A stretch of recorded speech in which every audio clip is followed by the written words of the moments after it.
So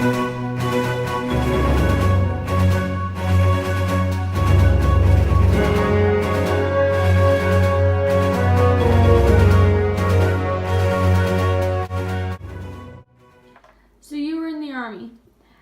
What was your rank? My rank in the Army, when I first went in, everybody is a private. When I got out, I was specialist fourth class, which is the equivalent of a corporal.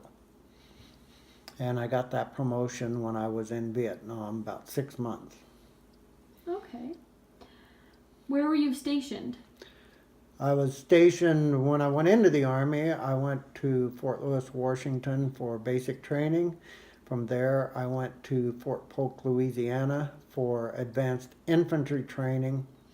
And from there, I went to Long Binh, Vietnam, where my brigade that I was in had their base camp. It's on the outskirts, about 20 miles out of Saigon. They had helicopter pads all over the place. They had airport, and it was basically like a wooden town with canvas tents everywhere. Okay. How old were you when you joined? When I went in the Army, I was 18 years old. When I got out of basic training, I turned 19. When I went to Vietnam, it was March of 1968. I was 19 years old. When I got out, when I left Vietnam, I was 20 years old, and that was March of 1969. I mustered out of the service in September of that year, and I was still 20 years old. Okay. What were the conditions like in Vietnam? At that time, Vietnam was about 100 years behind the United States.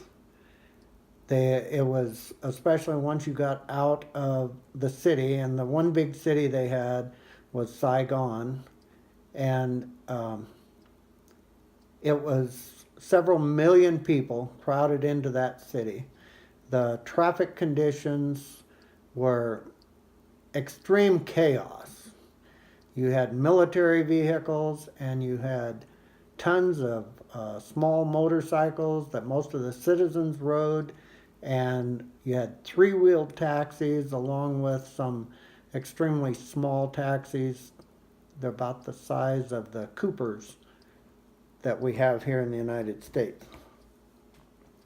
It was hot, humid, and of course there was fear because people were trying to kill you. Okay. Do you think the war was worth fighting? I think the war in Vietnam was a civil war between the North and the South. And the South, once the United States got involved, thought they had it made, so their people did not fight like the North Vietnamese.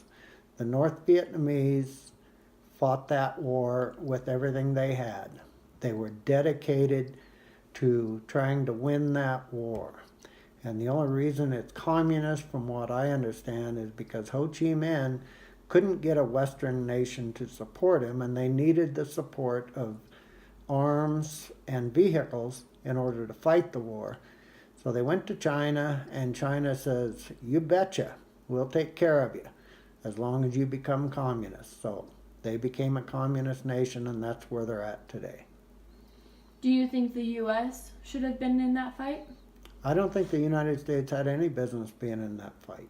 Like I said, it was a civil war. We fought our civil war, and had Russia come in to fight on the south side, we'd have been extremely unhappy with Russia. And the way it is, we lost anyway, so not only did we lose the war, but we lost approximately 56,000 Americans in a war we had no business being in. Okay. Do you think the war helped you today? I don't think the war helped me much. I do understand what it's like to be in poverty. It was all around us in Vietnam.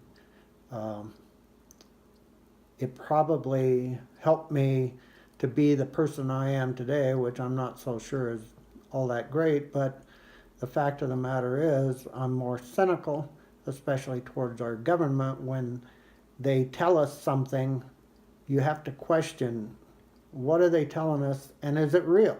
Is it a fact, or is it another lie? Because the 11 years we were in Vietnam fighting, they lied to us constantly. And they even called the American citizens commies because we didn't agree with them. It sounds like something you hear on a grade school playground. They start calling names because you don't agree with them. I'm a very cynical person. I still do not trust the government one iota. Okay. If someone told you that they wanted to join the Army, what advice would you give them? If someone said that they were contemplating joining the Army, I would say, well, have you looked into the Navy and the Air Force? Because the Navy and the Air Force take care of their personnel. They're more extensively trained. They want to hang on to them. They put a lot of money into them. Whereas the Army trains you to go out and kill or be killed in 4 months' time. There's not a whole lot of babying you. They simply consider you to be another person that they can use during a wartime. And just like all the other countries, their infantry is not much value in their eyes. Okay, thank you. You're welcome.